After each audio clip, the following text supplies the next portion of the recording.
Subnautica Below Zero can be summed up quite simply as being basically the same as the original Subnautica game, but not quite as good in any one aspect. Hi everyone, it's Mark here once again bringing you my review of Subnautica Below Zero, and if you'd like to check out my entire playthrough of the game, there's a link down below to my second channel and you can watch it over on there. The story of Below Zero does continue on from the last game, however, you play as a different character with a different story, and it takes place in a different location on planet 4645b. Instead of the nice, welcoming, beautiful tropical shallows that you started in the first game, here you're plunged immediately into the frozen, icy Arctic wastes. You play as a female character called Robin, who travelled to this planet to discover what happened to her sister, who was sent here as part of a research team by Alterra. However, in very familiar fashion, as soon as you arrive at the planet, something goes wrong, your ship crashes, and it's out into the wilderness and the survival pod to basically survive. Once the initial requirements of warmth, food and water and a basic base have been seen to, it's off to explore this part of the planet and discover just what happened to your beloved sister and what was going on with the research effort here. And unlike the previous game, this time, you're not exactly alone. Anyway, onto the gameplay, and Subnautica Below Zero is of course a survival game primarily, with big elements of base building, exploration, and trying to piece the story together bit by bit as you explore and uncover more of this frozen undersea world. And this time it's not just mainly an underwater exploration game, there are some quite large, substantial areas overland that you're going to get to explore, Arctic areas, icebergs, and that's where the Below Zero part of the name comes in. And you're going to really have to focus on keeping warm, although this whole element is, I feel, a little bit misleading, and we'll talk more about that later on in the pros and cons. But before we get to my likes and dislikes, let's talk about the graphics and sounds. And visually, I found that the game looked almost identical to its predecessor, with a couple of main differences. Whereas all the base building and components and constructions look like they've just been copied and pasted straight out of Subnautica, which is fine, they look pretty there and they still look pretty now. I did notice that the game overall looks like a darker, deeper, and just more blue version of the original game. Do you remember those beautiful tropical shallows that you start the game in the first Subnautica game? If you haven't played it, then maybe take a look at my review on my previous channel about it. That was one of my favourite parts of the game. It looked spectacular, like you were swimming in beautiful Caribbean waters or something. Well, that's missing from this game, because we are set in a cold Arctic waste here, and all the biomes looked darker, more purple, more blue, certainly not as inviting, probably by design, but it is quite noticeable. I did think that some of the monsters and creatures in the game looked a little bit more detailed. I noticed this in particular on the big dangerous leviathans. Dangerous. Well, sorry, I'll talk about that later. But I did notice that on those. I thought they looked great. Those and the ice worms looked very nice. However, these ice worms that you'll see in the overland sections, there was some weird issues going on with the terrain and clipping when they popped out of the ice sometimes. It didn't really look like they were part of the world, but more or less just pasted into random locations. Kind of odd and a little bit disappointing. Overall though, everything did look very good and I didn't have any performance issues with the game at all. The audio, however, was a bit of a mixed bag and there were some bits that were disappointing. Overall, there are some very good sound effects and some good atmospheric effects, like when you're down in the deep somewhere and you hear the distant roar of a sea monster, and it really does make you panic and think, oh god, how close is that to me? Is that something I need to worry about? Dare I look round in case something's about to eat me? And there is some excellent voiceover work as well, which I thought was really good and well acted, well performed and well recorded. This is the farthest I can take you on company space bucks, Robin. You sure you want this? The research is in everything. It is to me. And Sam. I need to know what happened. The meteor storm. I can use it for cover from Alterra's eyes. Gonna miss you, Robin. I'll find my way back. However, sometimes the sound effects from the game just appear to be absent, as in not gone completely bugged silent, just there should be some sort of sound effect where there isn't one. Very noticeable travelling around underwater sometimes when you just hear, well, it's almost silence. There isn't much of a whoosh of water going past or anything. And extremely noticeable in some of the overland bits when you're travelling on your Snow Fox, which is like a glorified snowmobile.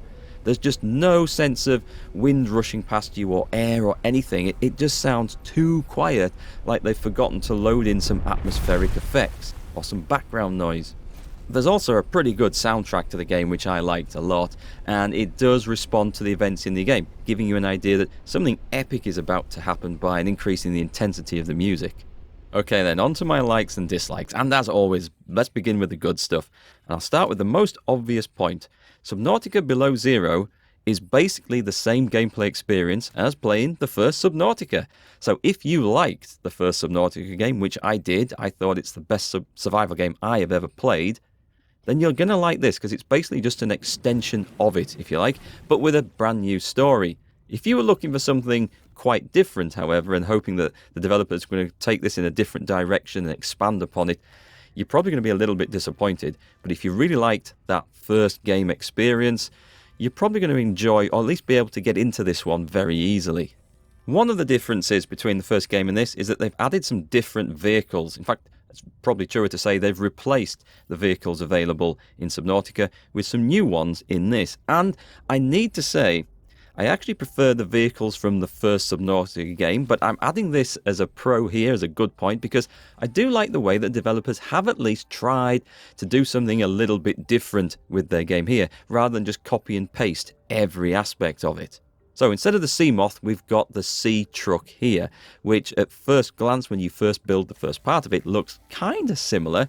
The difference here is, though, is that it's a modular vehicle, and you can extend it in like a big long train, adding extra carriages on with different modules. So, for example, there are storage modules, which just give you some extra lockers, a fabricator module, so you can build stuff on the go, and a variety of other modules, including a prawn suit docking station, so you can carry your prawn suit on the back. Yes, the prawn suit does make it over from the first game, and I'm really glad that it does, because it's very useful in this. Not how you would think for going deep down into the depths and mining and stuff. You can do that with it. There's absolutely no need to. We'll discuss more about that later, but it's actually very useful on the overland sections. Little tip for you folks, if you're playing this game, forget about the overland Snow Fox vehicle for most of the overland sections, which we'll talk about later.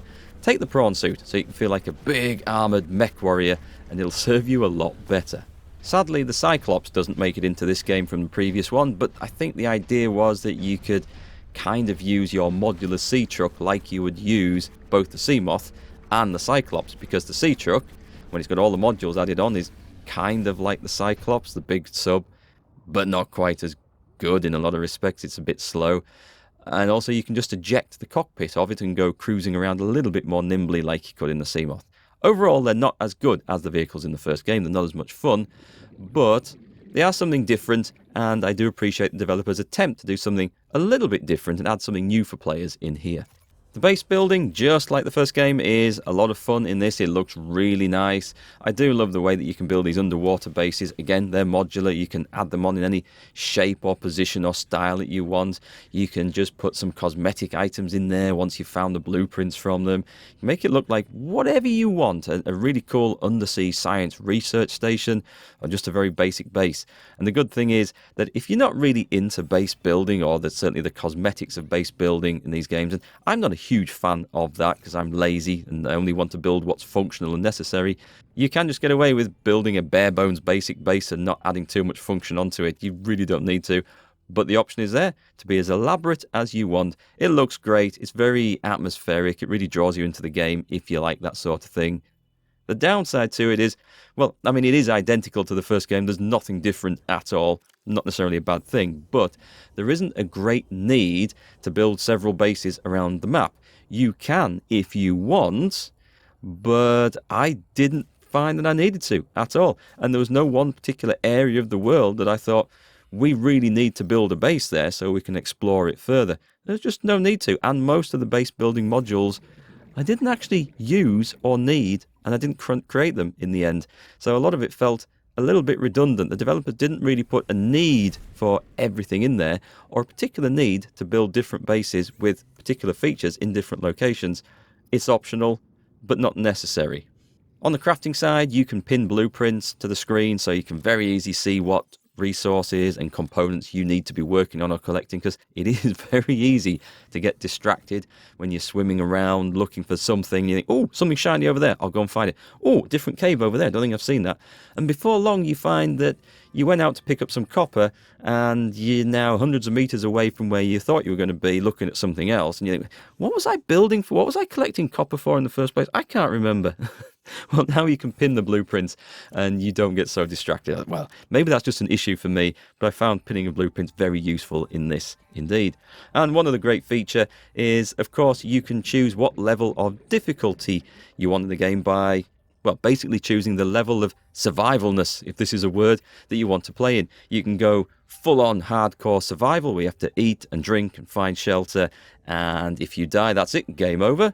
Or you can just go standard mode where, if you die, you run out of oxygen, it's no problem, you just respawn. You can go completely safe mode where you don't even need to worry about food and water if you can't be bothered collecting that, or just don't want to, because your food and water levels do need topping up on a surprisingly regular basis when you're playing. It does, I think, burn off a little bit too quickly. It's not a problem, but it is something you're constantly having to think about. If you don't want that, well, you just tick the option not to use it. You can just go creating and exploring and just play the game at your own leisure if you'd rather take a more leisurely pace throughout the game. And now, sadly, onto the dislikes, because there are a few issues I have with this game. Now, like the previous one, there is still no way to make your own map in this game. I know, people are going to say, but that's part of the charm of the game, Mark. You need to explore, you need to leave beacons around the place. Yeah, but look at it this way, right? Even in Minecraft, you can construct a basic map and use it. And here we can make devices that teleport you around the world from your base to your sea truck. And yet we can't make a simple map. I can't even smear a map onto the inside wall of the sea truck using my own excrement. Surely? No?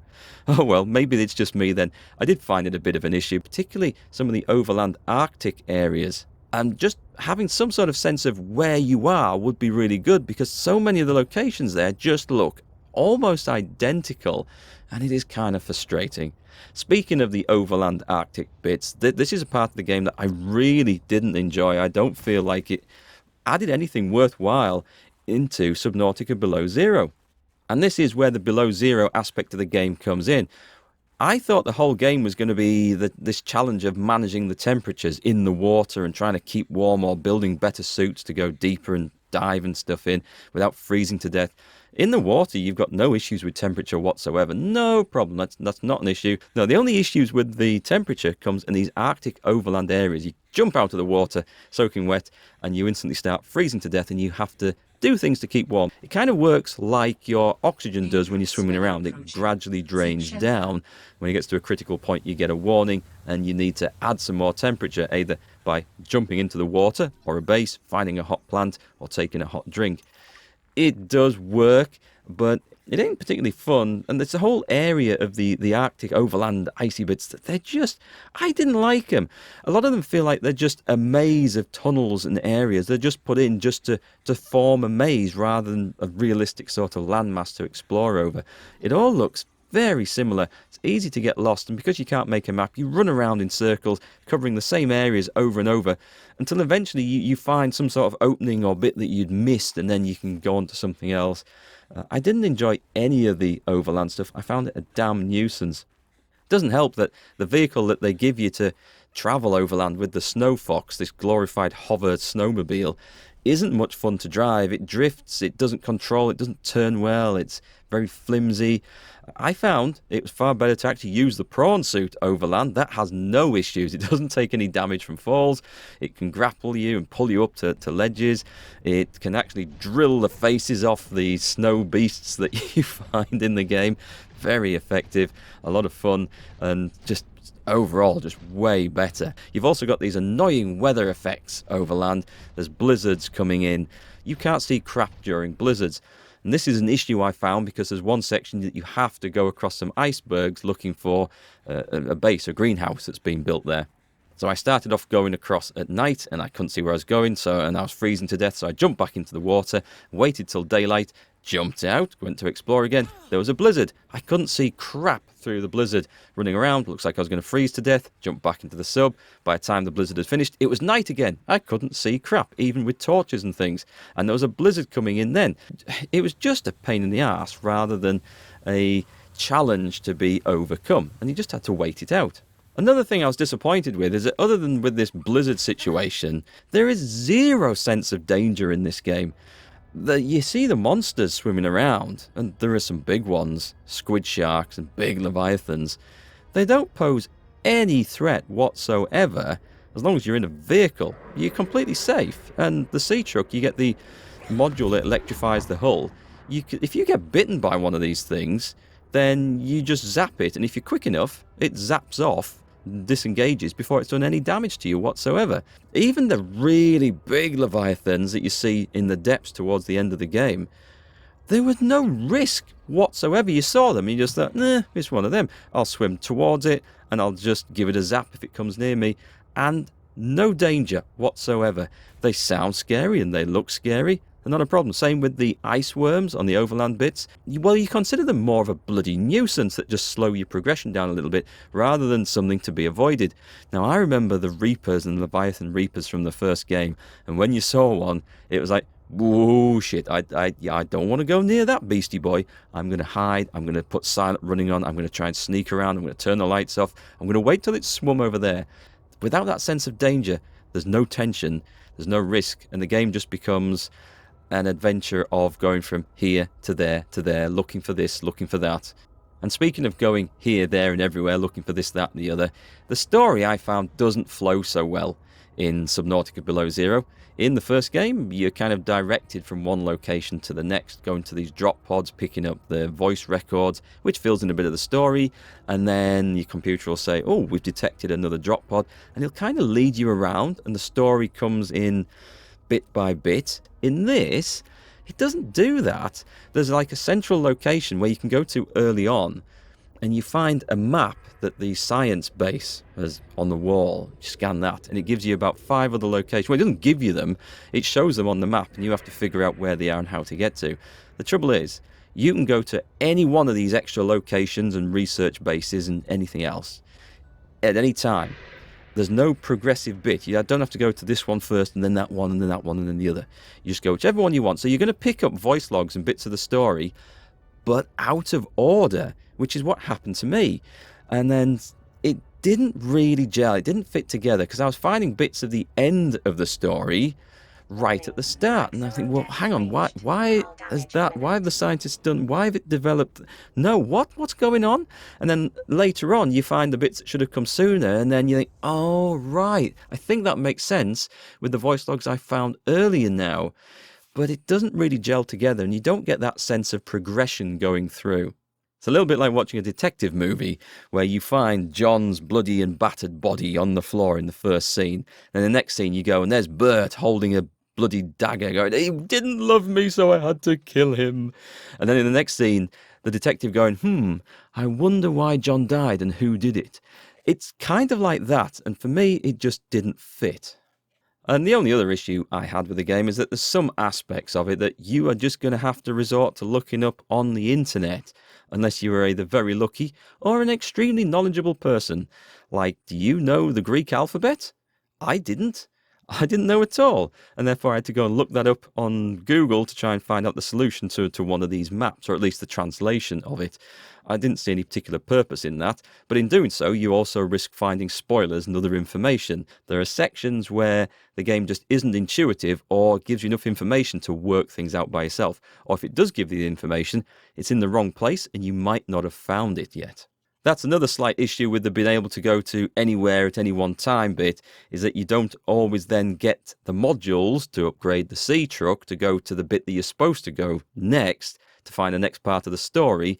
You think, well, hang on, I think I've progressed past this part of the story, but I haven't got the bits I need to go over there.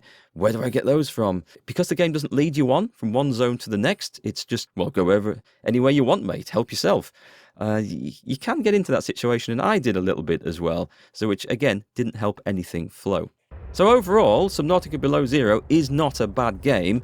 It is just not as good as the first game, which I really enjoyed, and I would highly recommend everyone go and play it. People have told me that there was issues with development in Below Zero where the teams were changed around or moved on to other projects or whatever.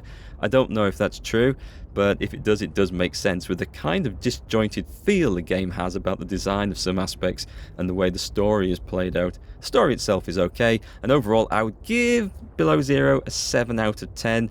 I don't feel like I would ever want to go back and play it, whereas I would happily and have played through Subnautica, the first game, before. That is the superior game.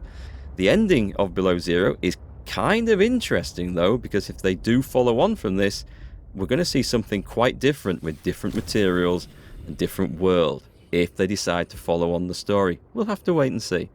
Anyway folks, let me know what you think of Subnautica Below Zero if you played it down in the comments below, and don't forget to subscribe so you can catch all my game reviews and guides.